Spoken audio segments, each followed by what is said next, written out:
नमस्कार दोस्तों, स्वागत है आपका लर्न हिस्ट्री यूट्यूब चैनल पे। और जो अपनी 3000 एमसीक्यूज की सीरीज चल रही है उसी को आगे लेके चलेंगे हम।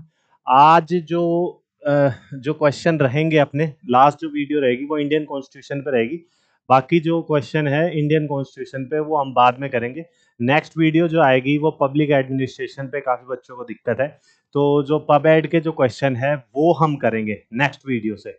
ठीक है, तो जुड़े रहे लर्न हिस्ट्री यूट्यूब चैनल के साथ। और कोई भी दिक्कत परेशानी समस्या रहती है तो डायरेक्ट आप कमेंट बॉक्स में पूछ सकते हैं। ठीक है, और नए हैं तो चैनल को सब्सक्राइब करें, लाइक करें और शेयर कर सकते हैं। ठीक है, और इन क्लासेस की जो पीडीएफ है वो आपको चाहिए तो मेरा जो टेलीग्राम चैनल है जिसका लिंक डिस्क्रिप्शन बॉक्स में मिल जाएगा, जिसमें पॉलिटिकल साइंस लिखा हुआ है, दो लिंक है उसमें।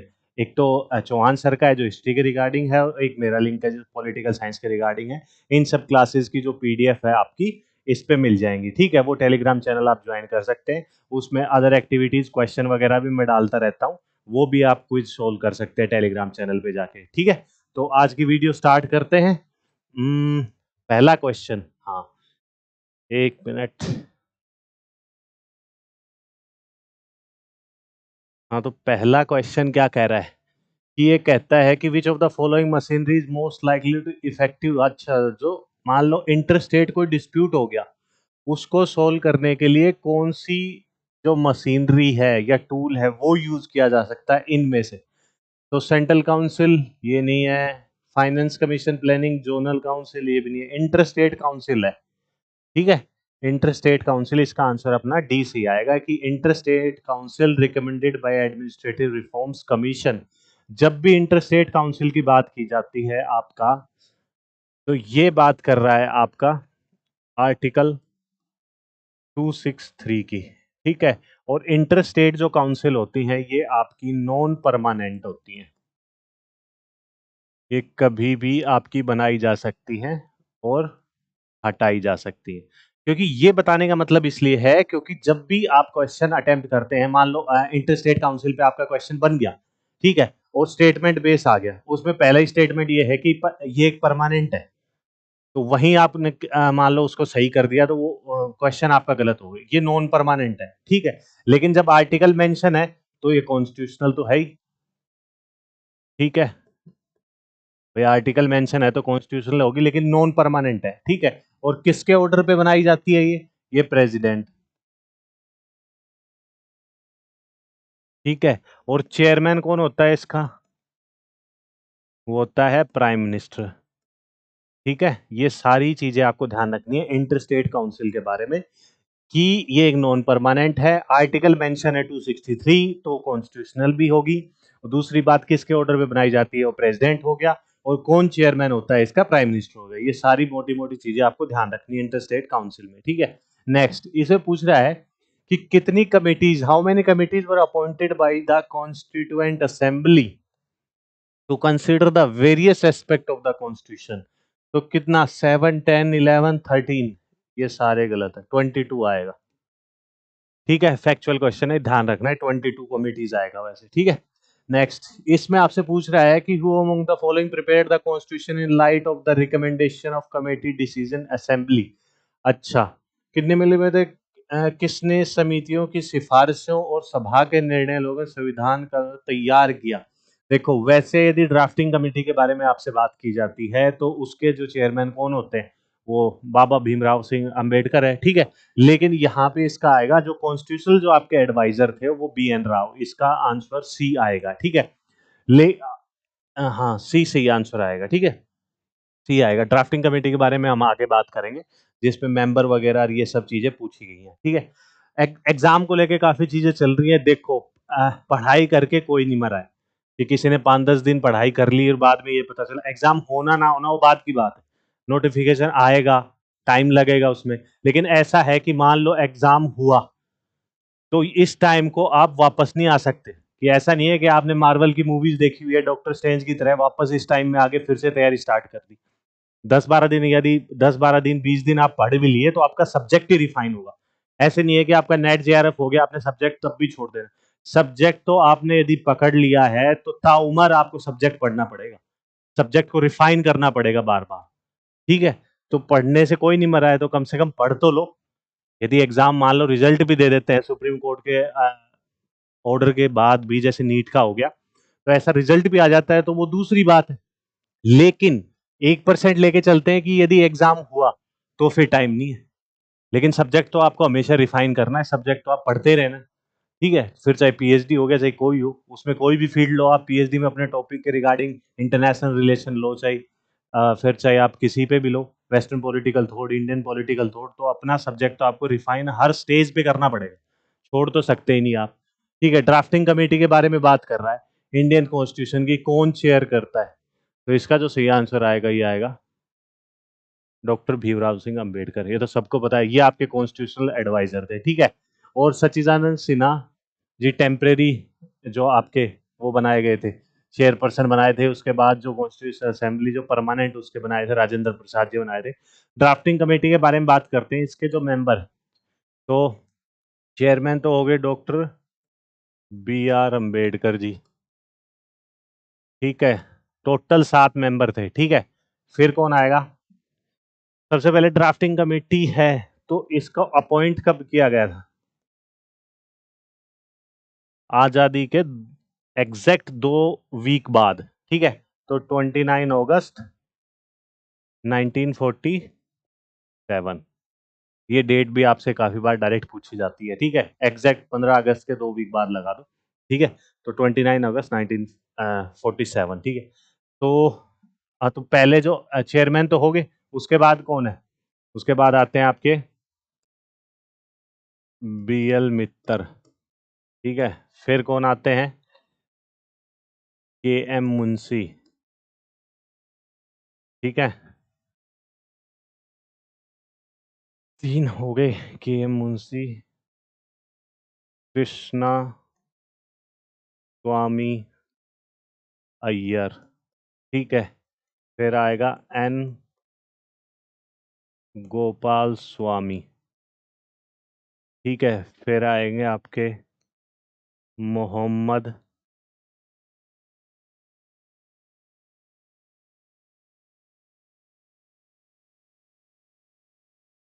ठीक है, डॉक्टर अंबेडकर, बी एल मित्तर, के एम मुंशी, कृष्ण स्वामी अय्यर, गोपाल स्वामी हो गए।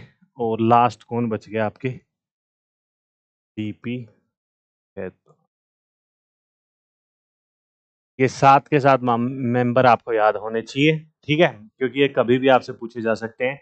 क्वेश्चन ऐसे फ्रेम किया जा सकता है कि इनमें से कौन सा मेंबर नहीं था, तो इसलिए मोटा मोटा आपको एक नजर मार लेनी है, रटने की कोई जरूरत नहीं है, बस एक नजर मार लेनी है, तभी आप क्वेश्चन ऑटोमेटिक सोल्व कर ले जाओगे। ठीक है, एक नजर मार के चले जाना इसमें। लेकिन जो डेट है 29 अगस्त, वो आपको याद रखनी है। यहाँ पूछ रहा है how many member were including drafting committee, अभी हमने देखा 7, ए से आंसर आएगा इसका। ठीक है, नेक्स्ट इसमें पूछ रहा है कॉन्स्टिट्यूएंट असेंबली के बारे में पूछ रहा है कि decide various provision of constitution, कैसे, मतलब उसमें कॉन्स्टिट्यूशन असेंबली के बारे में जब भी ऐसा है कि जब भी उसमें किसी भी प्रोविजन के बारे में बात की जाती थी, या प्रोविजन को एक्सेप्ट करना है, रिजेक्ट करना है, तो वो कैसे किया जाता था, कैसे वोटिंग सिस्टम था, तो वहां था बी आएगा इसका, सर्वसम्मति आएगा। ठीक है, बाई ए कंसेंसस। ठीक है, बी आएगा इसका आंसर, 2/3 मेजोरिटी, ये सब कुछ नहीं था। नेक्स्ट इसमें पूछ रहा है how much time was taken by constituent assembly frame the constitution. ये तो बड़ा बेसिक क्वेश्चन है, लेकिन हमें क्या देखना है कि जो आइडिया है ना कॉन्स्टिट्यूशन का, वो किस कॉन्स्टिट्यूएंट असेंबली का किसने दिया था? 1934 में एम एन रॉय ने। इन्होंने क्या दिया था? रेडिकल ह्यूमैनिज्म का कॉन्सेप्ट। ठीक है, 1934 में एम एन रॉय आपके देते हैं आइडिया। ठीक है, एक्सेप्ट आपकी जो कॉन्स्टिट्यूएंट असेंबली कब बनाई जाती है? जब कैबिनेट मिशन मिशन के टाइम पे एक्सेप्ट की जाती है 1946। ठीक है, आइडिया एम एन रॉय ने 1934 में दिया, कैबिनेट मिशन जब आया 1946 में, तब ये एक्सेप्ट होगी। ठीक है, लेकिन और इसकी पहली जो मीटिंग थी, फर्स्ट मीटिंग आपकी किस डेट को हुई थी? दिसंबर 9/1946। ठीक है, ये सारी डेट आपको ध्यान रखनी है। इसके अलावा आपकी जो कॉन्स्टिट्यूशन आपका अडॉप्ट कब किया गया था, आपका 26 नवंबर 1949। इसीलिए 26 नवंबर को अपना क्या बनाते हैं, संविधान दिवस भी बनाया जाता है। ठीक है, और लेकिन वो आपका क्या है भाई, इस दिन तो अडॉप्ट हुआ था। ठीक है, लेकिन जो केम इनटू फोर्स अप्लाई कब हुआ था, तो वो आपका क्या आएगा, 26 जनवरी 1950। ये सारी टाइमलाइन आपको ध्यान होनी चाहिए। ठीक है, और इसका जो आंसर आएगा अबाउट 2 साल 11 महीने 18 दिन। ठीक है, तो ये सब चीजें कॉन्स्टिट्यूएंट असेंबली के बारे में आपसे पूछी जा सकती है। आइडिया किसने दिया था, कब ये बनाई गई थी, 1946। पहली मीटिंग कब थी। ठीक है, नेक्स्ट। इसमें आपसे पूछ रहा है objective of preamble of constitution were first कहाँ मेंशन किए गए थे, तो इसका जो सही आंसर आएगा स्पेल्ड आउट ऑब्जेक्टिव रेजोल्यूशन, जो कि पंडित जवाहरलाल नेहरू जी के द्वारा एडोप्टिव कॉन्स्टिट्यूशन में 26 जनवरी 19, हाँ सी सही आंसर आएगा इसका। ठीक है, नेक्स्ट। इसे पूछ रहा है कि the main reason has contributed to the controversy regarding nature of Indian federation के बारे में बात कर रहा है कि कौन सी ऐसी चीज है जो इसके अगेंस्ट वर्क करती है। Lack of clarity regarding division of power between centre and the state. अच्छा, अलोकेशन, तो इसका सी सही आंसर आएगा। ठीक है, फेडरेशन तो बोलते हैं, लेकिन फेडरेशन विद स्ट्रॉन्ग सेंटर हमने लिया है, कहां से लिया है, कनाडा। ठीक है, तो इसका सी सही आंसर आएगा कि फेडरेशन हम बोल तो देते हैं, लेकिन यहाँ पे सेंटर क्या है, स्ट्रॉन्ग है, सी आएगा। नेक्स्ट। इसे पूछ रहा है कि ये स्टेटमेंट किसने दी थी, मैंने पहले वीडियो थी उसमें भी बताया था, जब भी आपका क्वासी फेडरल बोला जाएगा, तो वैसे तो मान लो क्यू है, लेकिन बोलते हैं तो के का साउंड आता है। ठीक है, तो के से डायरेक्ट रिलेट करेंगे, के सी। ठीक है, ऐसे रिलेट कर लो आप, है तो क्यू है, लेकिन जब बोलते हैं तो थोड़ा आपका के का साउंड आता है, तो के हो गया। लेकिन एक और है कॉन्स्टिट्यूशन को लॉयर्स पैराडाइज,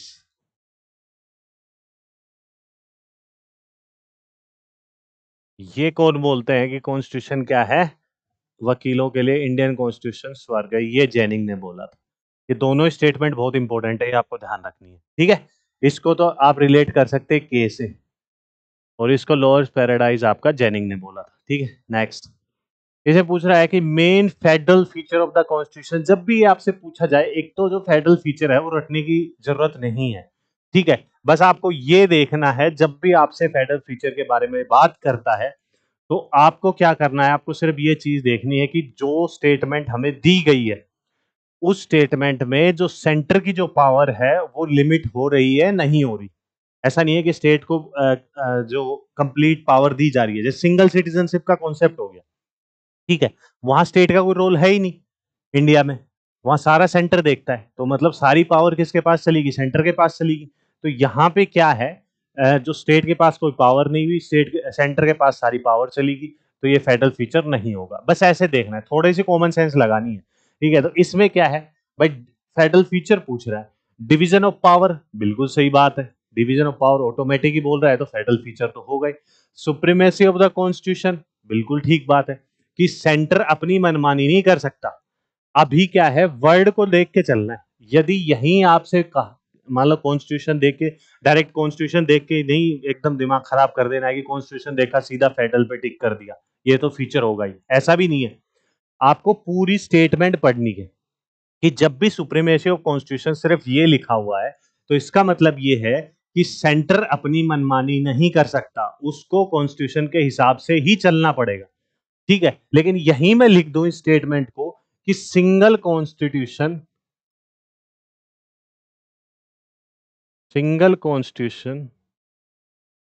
फॉर सेम, मान लो सेम कॉन्स्टिट्यूशन लिख दूं, same constitution for centre and state.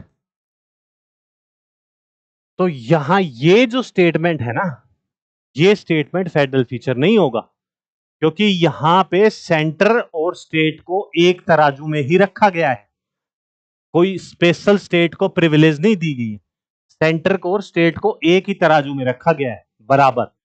तो यहां पे क्या है, आपका फेडरल फीचर नहीं होगा। ऐसा नहीं है कि कॉन्स्टिट्यूशन वर्ड देखा और सीधा फेडरल पे चले गए, पूरी स्टेटमेंट पढ़नी है। ठीक है, तो इसमें क्या है, सुप्रीमेसी ऑफ द कॉन्स्टिट्यूशन मतलब यही है कि यहां पे सेंटर की पावर लिमिट हो रही है, तो ये ठीक है। ड्यूल सिटीजनशिप तो वैसे इंडिया में नहीं है, ये यूएस का कॉन्सेप्ट है, जहां पे स्टेट का भी रोल होता है, सेंटर का भी रोल होता है। ठीक है, और ये हो ही गया, तो 1 to 4, तो इसका सी सी आंसर आएगा। ऐसे करना है, ठीक है, रटने की कोई जरूरत नहीं, कॉमन सेंस लगानी है बस आपको। The constitution of India divide the power between centre and state. अच्छा, कि भारत के संविधान ने केंद्र और राज्यों के बीच में शक्तियों को निम्नलिखित किस पैटर्न पे विभाजित किया है, तो इसका जो गवर्नमेंट ऑफ इंडिया एक्ट 1935 आएगा। ठीक है, कुछ लोग बोलते हैं कि आप लाइव क्लासेस क्यों नहीं लेते। ठीक है, मैं अभी बता दूं कि अपने आज 1250 क्वेश्चन अपने कंप्लीट हो जाएंगे, यदि मैं ये लाइव क्लासेस लेता तो आपको पता है ये क्वेश्चन 400 भी ना होते, 1/3 भी। ठीक है, इतना टाइम वेस्ट होता है उस चीज में।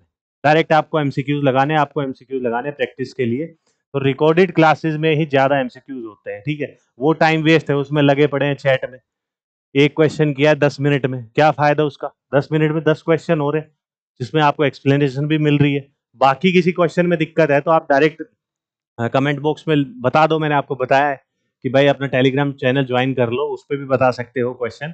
फिर 10-20 क्वेश्चन इकट्ठे हो गए तो उसकी एक स्पेशल वीडियो बना देंगे विद एक्सप्लेनेशन, तो ऐसे ही आपकी प्रैक्टिस ज्यादा होगी। ठीक है, तो नेक्स्ट चलते हैं।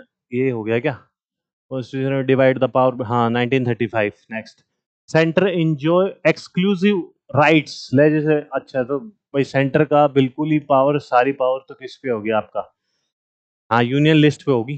ठीक है, और यहीं पे यदि दे देता रेजिडरी पावर्स, तो वो भी किस पे जाती, सेंटर पे जाती। और यहाँ पे यूएस के बारे में पूछता है तो ये पावर किस पे जाती है आपकी, जो स्टेट्स हैं उन पे चली जाती है। ठीक है, हो गया ए। नेक्स्ट, स्टेट, अच्छा स्टेट एंजॉय एक्सक्लूसिव जुरिडिक्शन, तो आपका स्टेट लिस्ट आएगा। जब भी लिस्ट के बारे में बात करते हैं तो जो कंट्रोवर्शियल 42nd 42वां संशोधन जो है 1946, अरे 1946 कहाँ गया, 1976 का, ये क्या करता है आपका, जो स्टेट लिस्ट से है ना, स्टेट लिस्ट से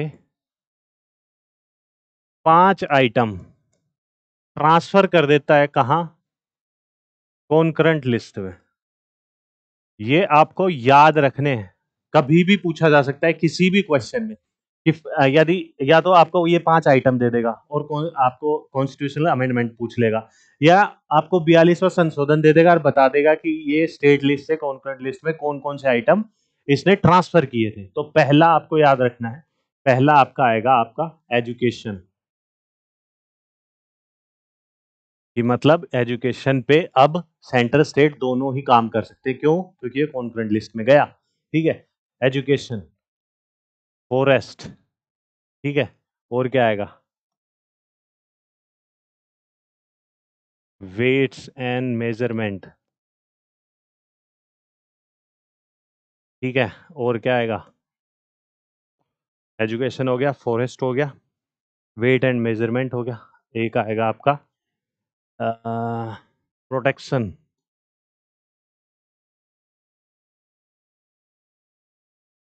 protection of wild animals and birds.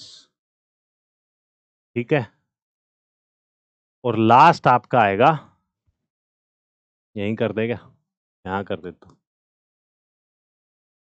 Administration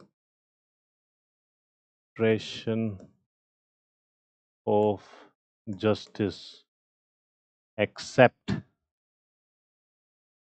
supreme court and high courts.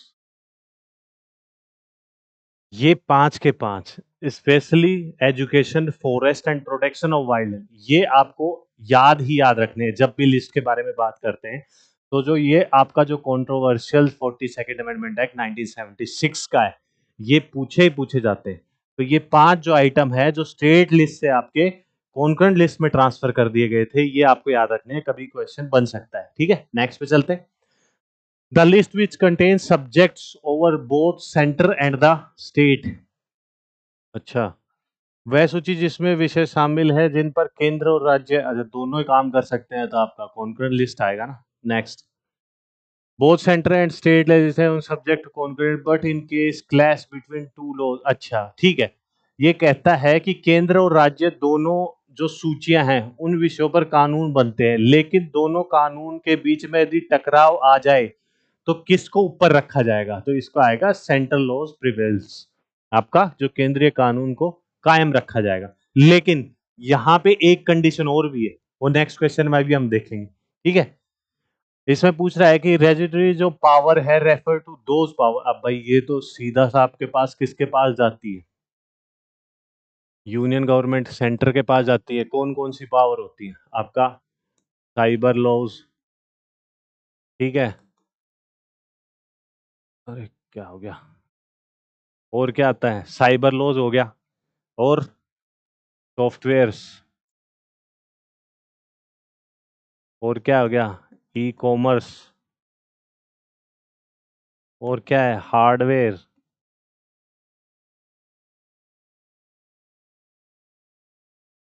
Cyber laws, software, e commerce, hardware, programming, ये सब जो टेक्निकल जो चीजें हैं ये सारी आपकी रेजिडरी पावर में जाती हैं यूनियन के पास।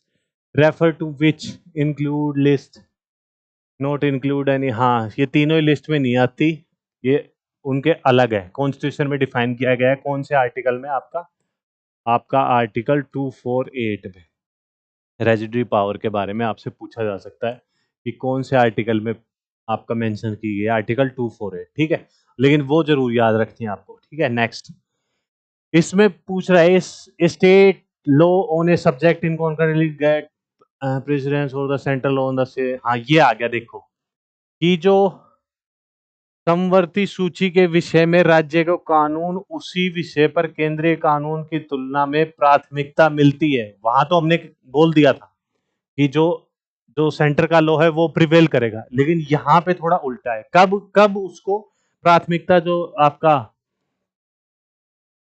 प्राथमिकता राज्य के कानून को प्राथमिकता कब दी जाएगी, तो इसका जो सही आंसर आएगा वो आएगा ए, कि विधेयक राष्ट्रपति की पूर्व सहमति से राज्य विधानमंडल में पेश किया गया था, इसे पारित किया गया और वर्तमान में सहमति दी गई। प्रेसिडेंट के एसेंट के बाद फिर आपके जो राज्य का कानून है उसको प्रिवेल किया जाएगा सेंटर से पहले, ये कंडीशन है।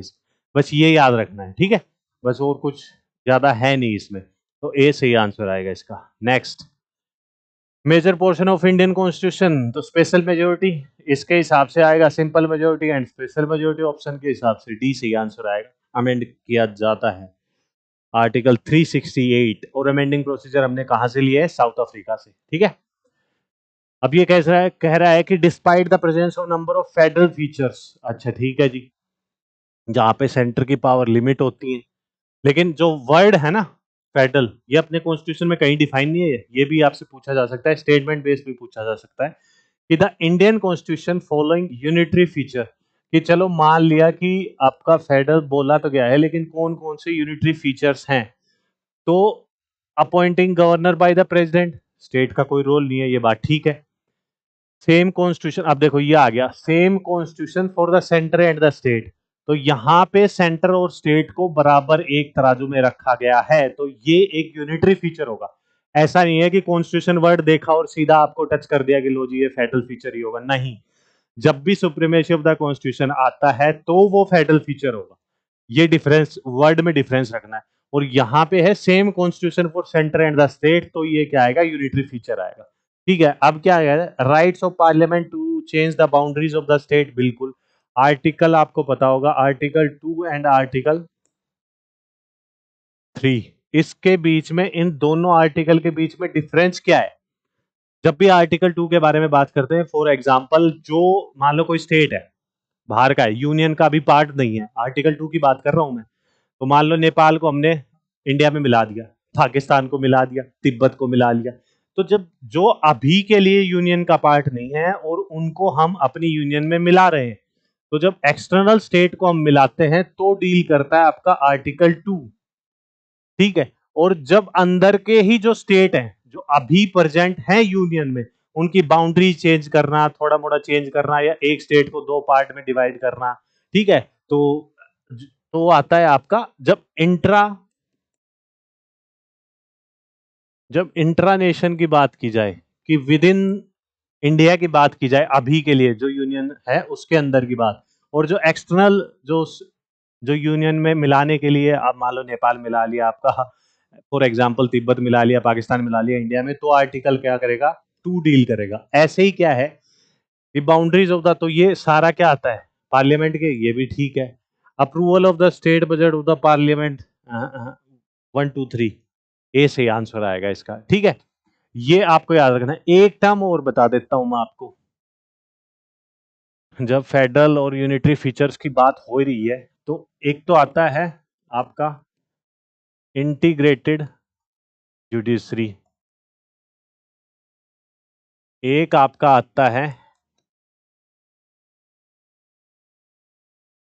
Independent judiciary. ठीक है, तो जब भी ये वर्ड आपको दिखाई दे, इंटीग्रेटेड जुडिशरी की जब भी बात की जाएगी, तो ये आपका क्या होगा, यूनिटरी फीचर होगा, और इंडिपेंडेंट जुडिशरी की जब भी बात की जाएगी तो आपका ये होगा फेडरल फीचर होगा। ये वर्ड को ध्यान से पढ़ना है। क्यों ये यूनिटरी फीचर क्यों है, क्योंकि यहां क्या है, ऐसे है, सुप्रीम कोर्ट सबसे ऊपर है, फिर आपके क्या है, हाई कोर्ट्स है, ये स्ट्रक्चर है। ठीक है, मतलब सुप्रीम कोर्ट आपका ऊपर होगा, नीचे आपके सारे हाई कोर्ट्स होंगे अलग अलग स्टेट के। फॉर एग्जांपल आर्टिकल 42 आर्टिकल 42 नहीं, आर्टिकल 141 की बात कर रहा हूं मैं, कि जिसमें सुप्रीम कोर्ट ने कोई ऑर्डर जारी कर दिया तो वो सभी हाई कोर्ट पे एप्लीकेबल हो जाता है। तो ये एग्जांपल आपका क्या चला जाएगा, इंटीग्रेटेड जुडिशरी पे चला जाएगा। ठीक है, तो ये एक यूनिटरी फीचर है, कि मतलब सुप्रीम कोर्ट टॉप पे, बाकी सब उसके नीचे। इंडिपेंडेंट जुडिशरी आपका फेडरल फीचर है। इन दोनों वर्ड में डिफरेंस आपको ध्यान रखना है, एग्जाम में कैसे भी ट्रिकी वे में आपसे पूछा जा सकता है। नेक्स्ट, इसमें constitution made the centre very strong by, अच्छा, कॉन्स्टिट्यूशन सेंटर को कैसे स्ट्रॉन्ग बनाता है, कि जो रेजिडरी पावर अभी हमने देखा वो सेंटर के पास है, ठीक बात है। More power with the centre, ये भी ठीक है। According to overriding the position regarding subject in, हाँ, कॉन्करेंट लिस्ट में भी काफी बार जो सेंटर है उसके लॉज को प्रिवेल किया जाता है, तो इसका जो आंसर आएगा डी आएगा। ठीक है, next, which of the following feature, अच्छा, contrary norms of the federal adopted in India, अच्छा, फेडरल जो पॉलिसी है उसके अगेंस्ट जाके, कि कौन उसको, मतलब उसके अगेंस्ट जाते हैं कौन से फीचर, तो ये आ गया सिंगल इंटीग्रेटेड जुडिशरी, तो आपका यूनिटरी फीचर होगा। यहीं पे इंडिपेंडेंट जुडिशरी आता तो ये गलत हो जाता। वर्ड को बहुत ही ध्यान रखना है आपको, इंटीग्रेटेड और इंडिपेंडेंट। ठीक है, ऑल इंडिया सर्विसेज में आपका क्या है, राज्यसभा क्या है, स्पेशल मेजोरिटी से पास कर देती है, तो वो स्टेट का कोई रोल नहीं। सिंगल सिटीजनशिप में भी आपका स्टेट का कोई रोल नहीं है, तो इसका क्या आंसर आएगा, डी सही आंसर आएगा। नेक्स्ट, इसमें पूछ रहा है which of the following feature has invited criticism about the federal character of the, अच्छा ठीक है, कि क्रिटिसाइज करता है federal feature of Indian polity को। The right to central legislate subject with the consent of Rajya Sabha, कि राज्यसभा की सहमति से राज्यों को सौंपे गए विषय पर कानून बना केंद्र का अधिकार, हाँ ये बात ठीक है, स्टेट स्टेट के रिगार्डिंग काम करेगा तो वो सीधा राज्यसभा पे चला जाता है, स्पेशल मेजोरिटी से राज्यसभा पास कर देती है, कानून बन जाता है, ए आएगा। Presence of centralisation election machinery, ये भी ठीक है। बस ये ध्यान रखने वाली बात है कि जो इलेक्शन है पंचायत और आपके म्यूनिसिपैलिटी के, वो कौन करवाता है, स्टेट इलेक्शन कमीशन, और स्टेट इलेक्शन कमीशन के रिगार्डिंग आपसे आर्टिकल पूछा जाए तो कौन सा होगा, आर्टिकल 243 के याद रखने वाली ज्यादा इंपॉर्टेंट बात है। के का मतलब मैंने आपको बताया था, ओके, जैसे शॉर्ट फॉर्म में चैट करते टाइम ओके को के नहीं लिख देते, कि ओके वोट करेंगे। तो ऐसे याद रख लेना है 243 स्टेट इलेक्शन कमीशन पंचायत के रिगार्डिंग ये आपके आर्टिकल मैंने सारे बताए थे लास्ट वीडियो में कैसे याद रखने हैं। ए को कैसे याद रखना है, बी को, सी को, डी को, इन सबको कैसे याद रखना है। और इमरजेंसी प्रोविजंस में भी आपका स्टेट का कोई चक्कर नहीं है, तो आपका डी सी आंसर आएगा। Next, under the constitution right to initiate amendment. अच्छा, कि जो जो कॉन्स्टिट्यूशनल अमेंडमेंट बिल है वो कहाँ इनिशिएट किया जा सकता है। जब भी यूएसए के बारे में बात करते हैं तो वहां तो स्टेट भी है ना, वो भी इनिशिएट कर सकते हैं। सेंटर तो कर ही सकता है, स्टेट्स भी कर सकते हैं, लेकिन इंडिया में ऐसा नहीं है। तो इसका क्या आएगा, पार्लियामेंट आएगा। स्टेट तो नहीं आ सकता, ए आएगा इसका। नेक्स्ट, द कॉन्स्टिट्यूशन वेज the ordinary power centre deal with the emergency. अच्छा, एक्स, हाँ, ये आर्म्ड रिबिलियन वर्ड के बारे में, ये पहले इस वर्ड को क्या बोला जाता था, इंटरनल डिस्टरबेंस, लेकिन इस वर्ड को चेंज कर दिया कौन से अमेंडमेंट ने, 44 अमेंडमेंट एक्ट। कब, 1978। इस वर्ड ने इंटरनल डिस्टरबेंस को आर्म रिबिलियन बना दिया था। ठीक है, चेंज कर दिया क्योंकि नेगेटिव सेंस देता है। पहली चीज, ठीक है। पार्लियामेंट, अच्छा ये कह रहा है कि the constitution extra ordinary power, अच्छा, कि इमरजेंसी के टाइम पे कॉन्स्टिट्यूशन कौन सी ऐसी एक्स्ट्रा ऑर्डिनरी पावर सेंटर को दे देता है जो कि टेक ओवर कर लेता है स्टेट के ऊपर। तो कौन कौन सी है, parliament make law with respect to, हाँ, पार्लियामेंट एक तो कानून बना सकती है स्टेट लिस्ट के regarding. Centre can give direction state to manner executive, हाँ, सेंटर डायरेक्शन भी दे सकता है। Center can give direction to state manner which executive power is to be exercised, ये भी ठीक है। Center can modify provision relating distribution of revenue, ये तो फाइनेंशियल इमरजेंसी का पार्ट है। तो क्या आएगा, 1 2 3 इसका ए सही आंसर आएगा। Next, the president can assign any function relation to matter which the executive power of the union extend to the state but this, अच्छा, राष्ट्रपति किसी भी मामले के संबंध में कोई भी कार्य सौंप सकता है, ठीक है जी, जिसके संबंध में संघ के कार्यकारी शक्ति राज्यों तक फैली हुई है, लेकिन इसकी सहमति होनी चाहिए। तो स्टेट गवर्नमेंट स्टेट के रिगार्डिंग काम कर रहा है। तो नेक्स्ट, इसमें कह रहा है कि which would be the consequences if the state government fails. अच्छा, with the direction of the centre. देखो, जब भी मैंने आपको बताया था, एक तो प्रेसिडेंट रूल के रिगार्डिंग आर्टिकल कौन सा है, 356 है, और ये 56 को उल्टा करूंगा तो क्या बनेगा, 365। तो इस आर्टिकल में तो क्या है कि यदि कॉन्स्टिट्यूशनल मशीनरी जो ब्रेक डाउन हो जाती है स्टेट में तो प्रेसिडेंट रूल लगा दिया जाता है। इसमें क्या है, 65 में इसमें बोला गया है कि सेंटर कोई प्रोविजन बताए स्टेट को कि ये आपको फॉलो करने हैं। मान लो जो रेलवे लाइन होगी जो स्टेट से गुजर रही है, कि मतलब इनको मेंटेन करना है, इनको सुरक्षा प्रोवाइड करना है, ये सब चीजें मान लो बोली जाए सेंटर से स्टेट को, और स्टेट उनको फुलफिल ना कर पाए, इस केस में प्रेसिडेंट रूल आपका लगाया जा सकता है। वो अलग अलग हैं प्रोविजंस कि कौन कौन से स्टेट को फॉलो करने हैं। तो उसी के बारे में आपसे पूछ रहा है कि consequences if the state government fail to direction central government regard exercise the administrative power. ठीक है, the president can sent central reserve force क्यों भेजेगा president, president can declare constitutional emergency, president rule state. तो इसका जो सही answer आएगा, B C answer आएगा इसका। ठीक है, आर्टिकल किसके रिगार्डिंग ये बात कर रहा है कि सेंटर, जो सेंटर ने बताया स्टेट को और वो फुलफिल नहीं कर पाया, तो आर्टिकल कौन सा हो गया, 365, 56 का उल्टा हो गया, बी आएगा। नेक्स्ट, इसमें आपसे पूछ रहा है वो कि under the constitution the centre can assign duty function of the state extra expenses. हाँ, तो वो क्या है कि वो सेंटर स्टेट क्या कर लेते हैं अपने पास, अपने हिसाब से प्रोपोर्शनल उसका बांट लेते हैं।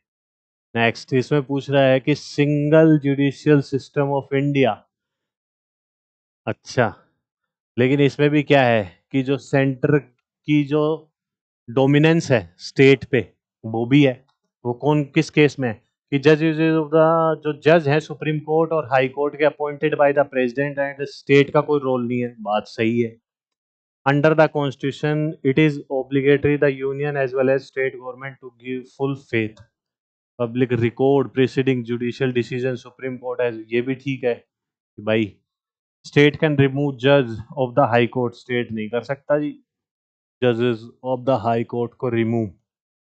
तो 3 आपका 3 गलत, एक अपना ठीक, तो आंसर क्या आ जाएगा? सी सही आंसर आएगा इसका। नेक्स्ट, इसमें पूछ रहा है कि जो यूनियन गवर्नमेंट कैन अपॉइंट, अच्छा यूनियन गवर्नमेंट अपॉइंट कर सकती है कि inquiry commission, act of commission by the chief minister. अच्छा, कि केंद्र सरकार मुख्यमंत्री द्वारा की गई चूक में कमीशन को गठित कर सकती है। तो इसमें किस किस के खिलाफ ये गठित किए गए थे ऐसे? तो जब भी इनके बारे में, करुणानिधि के बारे में जी के बारे में बात करते हैं हम, तो ये कहाँ के सीएम रही थी? ये तमिलनाडु,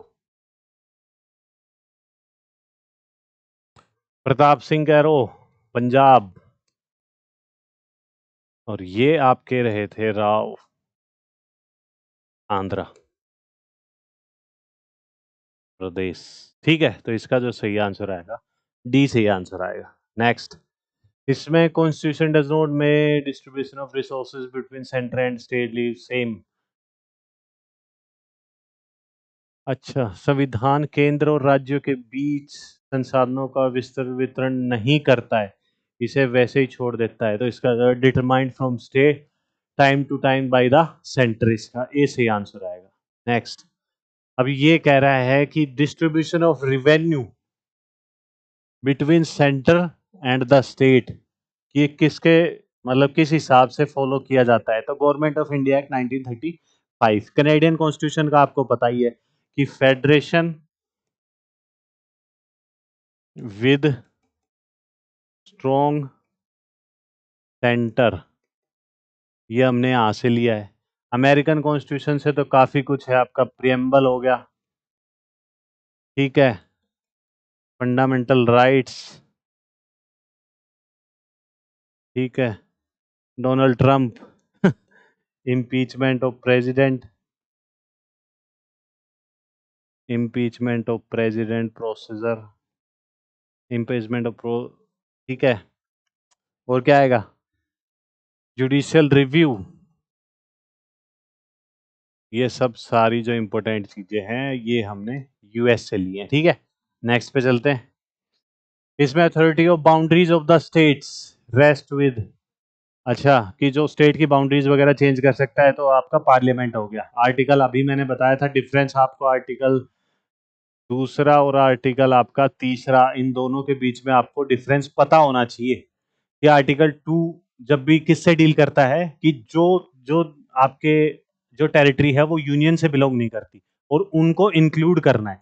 मान लो नेपाल को इंक्लूड करना है, तिब्बत को इंक्लूड करना है, पाकिस्तान को इंडिया में इंक्लूड करना है, अखंड भारत बनाना है मान के चलो, ठीक है, तो डील करेगा आपका आर्टिकल 2। और आर्टिकल 3 किस कहाँ डील करेगा? जो ऑलरेडी जो आपकी टेरिटरी में स्टेट हैं उनकी बाउंड्रीज वगैरह चेंज करना, ये सब आर्टिकल 3 करेगा, तो पार्लियामेंट आएगा। नेक्स्ट, ये छोटा सा डिफरेंस है लेकिन काफी बार एग्जाम में कंफ्यूजन क्रिएट कर देता है, याद रखना है। Which of the following authority empower state respect to matter 3 list, अच्छा, तो ये बात कर रहा है कि तीनों लिस्ट में नहीं है तो वो क्या है? रेजिडरी पावर है, और ये किसके पास जाती है? आपकी union parliament, union government. Next, the central government gives grants in aid to the state, अच्छा, जो ग्रांट दी जाती हैं स्टेट को कंसोलिडेट फंड ऑफ इंडिया से on the basis of recommendation finance commission, article 280। Planning commission कहाँ से लिया है? यूएसएसआर। पब्लिक अकाउंट कमेटी के बारे में मैंने आपको बताया था कि आपके कहाँ मेंशन की गई थी, 1919 एक्ट में गवर्नमेंट ऑफ इंडिया बनाई कब गई थी? 1921 में। कितने मेंबर होते हैं? 22। रेशियो क्या है? 15:7। 15 कहाँ से आते हैं? लोकसभा से। 7 कहाँ से आते हैं? राज्यसभा से। ये सब चीजें आपको पैक के बारे में पता होनी चाहिए, ठीक है। नेक्स्ट, इसमें पूछा है distribution of power between centre and the state, तो ये वही आ गया government of India act 1935। Next, इसमें पूछ रहा है कि सरकार या कमीशन की बात कर रहा है 1983, सेंटर स्टेट रिलेशन, तो centre state relation D C answer आएगा, लेकिन ये डेट आपको याद रखनी है, सरकार या commission 1983। Next, inter state council की बात कर रहा है, अभी हमने देखा था आर्टिकल 263 किसके नॉन परमानेंट है, कॉन्स्टिट्यूशनल बॉडी तो है ही, जब आर्टिकल मेंशन कर दिया तो किसके ऑर्डर से बनाई जाती है? प्रेसिडेंट के। चेयरमैन कौन होता है आपका? प्राइम मिनिस्टर, ठीक है। तो inter state council establish by, तो स्टैब्लिश बाई द प्रेसिडेंट, उनके ऑर्डर से, ठीक है। नेक्स्ट पे चलते हैं। और जोनल काउंसिल का कौन होता है? Home minister, head. ठीक है। State reorganisation act. तो which of the following are the principle basis of the parliamentary system of the government operates? अच्छा, पार्लियामेंट्री सिस्टम ऑपरेट्स करते कौन कौन से उसके, देखो पार्लियामेंट के बारे में जब भी बात की जाती है तो आपका लोकसभा हो गया, राज्यसभा हो गया और प्रेसिडेंट हो गया। या क्यों? क्योंकि भाई लोकसभा राज्यसभा में कोई भी बिल पास किया जाता है तो वो एक्ट तभी बनेगा ना जब प्रेसिडेंट उसको मंजूरी दे देगा, एसेंट दे देगा।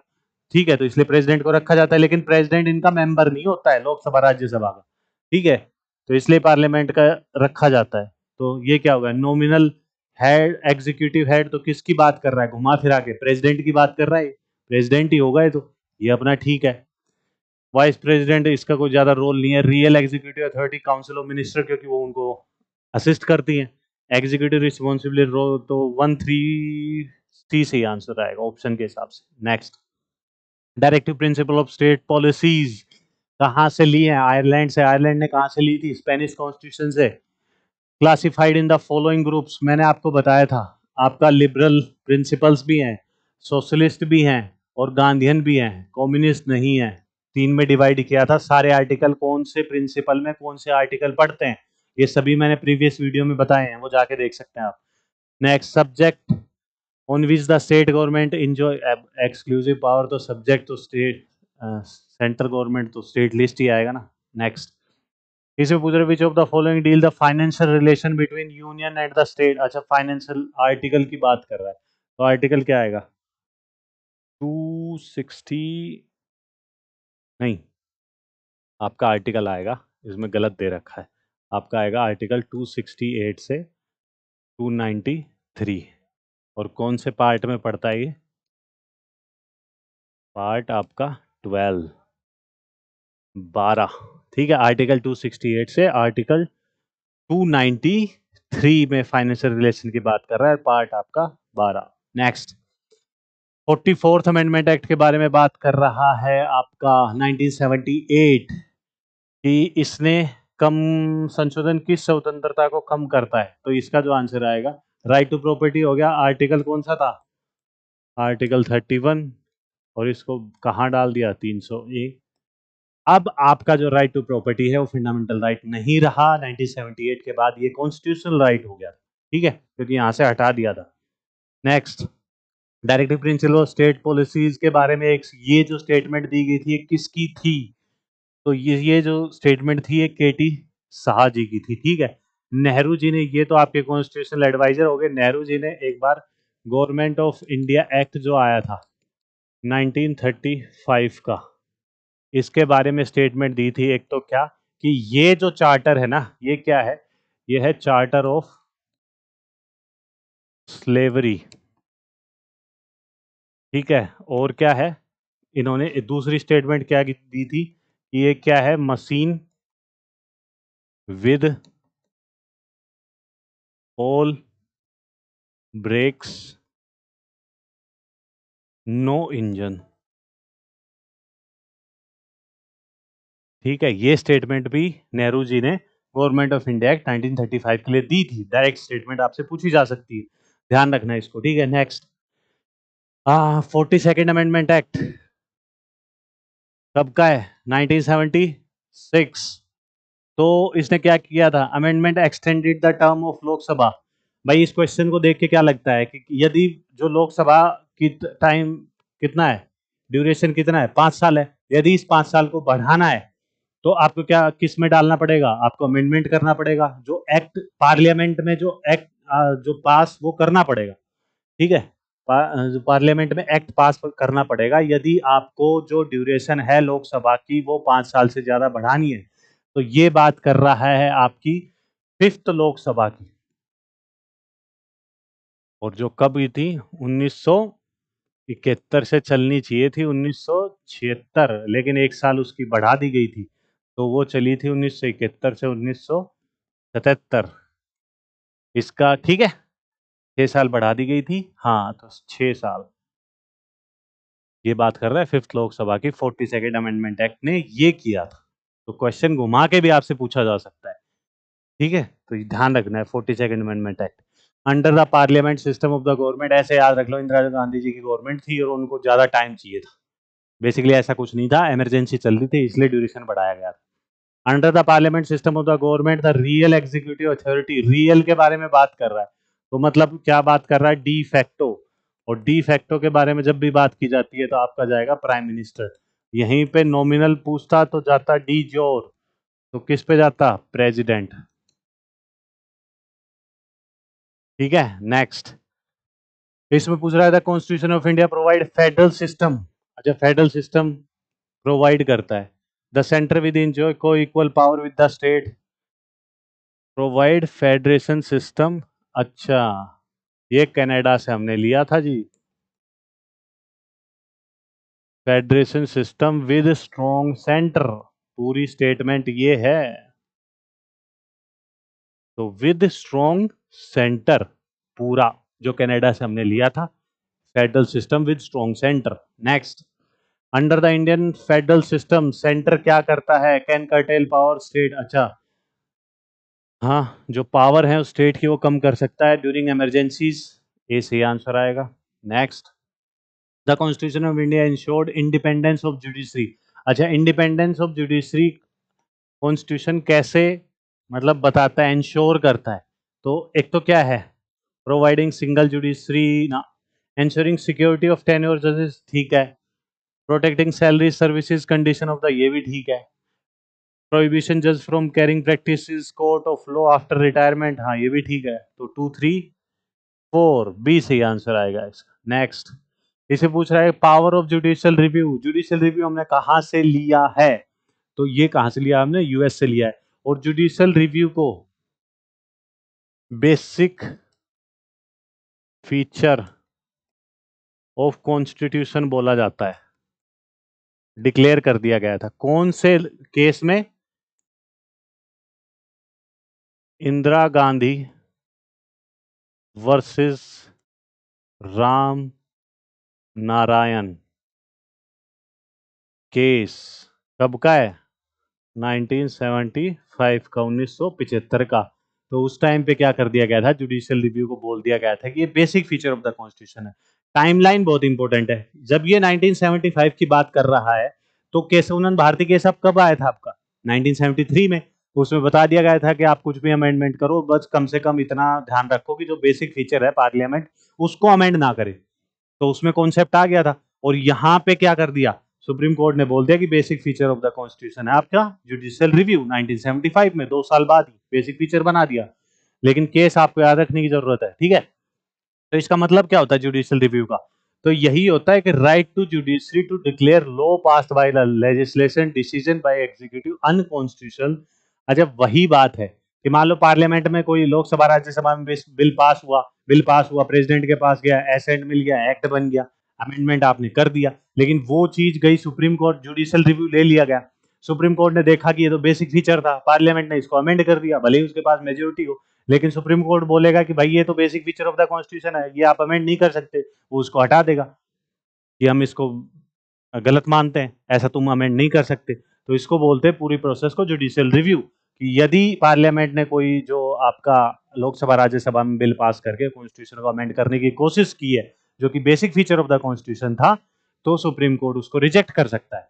ठीक है, नेक्स्ट केस याद रखना है, इंदिरा गांधी केस वर्सेस राम नारायण 1975 का, 2 ही साल बाद इसको बेसिक फीचर बना दिया गया था। Central government subject list. अच्छा, सेंट्रल गवर्नमेंट कभी सब्जेक्ट लिस्ट स्टेट लिस्ट पे कभी भी जो आपके वो बनाती है, can legislate subject in the state list के बारे में, तो तुरंत आपके दिमाग में आना चाहिए क्या, राज्यसभा विद स्पेशल मेजोरिटी, कि Rajya Sabha passes a resolution 2/3 majority declare particular subject in state list of the national importance के हिसाब से राज्यसभा स्पेशल मेजोरिटी से वो बिल पास करेगी, वो बन जाएगा। तो ऑल इंडिया सर्विसेज भी जब भी बनाई जाती है तो वो भी राज्यसभा के पास एक्सक्लूसिव पावर में आती है। तो ये दोनों ही चीजें आपके दिमाग में तुरंत आनी चाहिए राज्यसभा की, ठीक है। तो अपने को ये ध्यान मत देना, 1200 से ऊपर चले गए हम, ठीक है। तो ये अब इस वीडियो के टोटल, हाँ, टोटल एमसीक्यूज अपने हो गए, ठीक है। अब क्या कर सकते हैं आप, कि एक तो क्या है कि पीछे जितने भी आपके जो जो हमने पार्ट्स अपने कंप्लीट कर लिए हैं, उनकी जो पीडीएफ मैंने अपने टेलीग्राम चैनल पे प्रोवाइड कर दी है, वो टेलीग्राम चैनल आप जाके ज्वाइन कर सकते हैं। ठीक है, उसमें अदर एक्टिविटीज़ वगैरह क्वेश्चन भी मैं डालता रहता हूँ, वो भी क्विज फॉर्म में आप प्रैक्टिस कर सकते हैं, वो भी आपके एग्जाम में हेल्पफुल होंगे। ठीक है, आपको ये अच्छा लगे तो जो भी बच्चे आपके जो साथी हैं, जो पीजीटी वगैरह, टीजीटी, सोशल साइंस, जहाँ पे पॉलिटिकल साइंस सब्जेक्ट आपका आएगा, उन सभी के साथ आप ये शेयर कर सकते हैं, सभी के लिए बेनिफिशियल होगा। ठीक है, और नए हैं तो चैनल को लाइक कर सकते हैं, कमेंट कर सकते हैं, कोई भी दिक्कत परेशानी समस्या है तो वो भी आप हमसे पूछ सकते हैं। एग्जाम होना नहीं होना वो दूसरी बात है, आपको पढ़ते रहना है, क्योंकि यदि इन दी एंड लास्ट में, क्योंकि नोटिफिकेशन अभी तक नहीं आया है कि एग्जाम नहीं होगा, ना ही कोई ऐसा सुप्रीम कोर्ट की जजमेंट आई है, लेकिन यदि ऐसा होता है कि भाई आपको डेट तो मेंशन कर ही दी इन्होंने, अगस्त एंड में जाके, ये मतलब 10 दिन पहले ही आपको बोलते हैं कि एग्जाम सिटी आ गई, तो ऐसा तो है नहीं कि इस टाइम पे आप दोबारा आ जाओगे। पढ़ने से ये होगा कि आपका सब्जेक्ट रिफाइन होगा। ठीक है, सब्जेक्ट आपको हमेशा ही रिफाइन करते रहना पड़ेगा। फिर आप चाहे असिस्टेंट प्रोफेसर बनते हैं, पीएचडी करते हैं, हर टाइम पे आपको पढ़ना पड़ेगा, अपने सब्जेक्ट को रिफाइन करना पड़ेगा। तो अभी के टाइम पे यदि आप पढ़ रहे हैं तो कोई मर नहीं जाएगा पढ़ने से। ठीक है, तो एग्जाम की तैयारी अपने अच्छे से लगे रहे, जो पेज बना हुआ है उसको बनाए रखें। All the very best, thank you.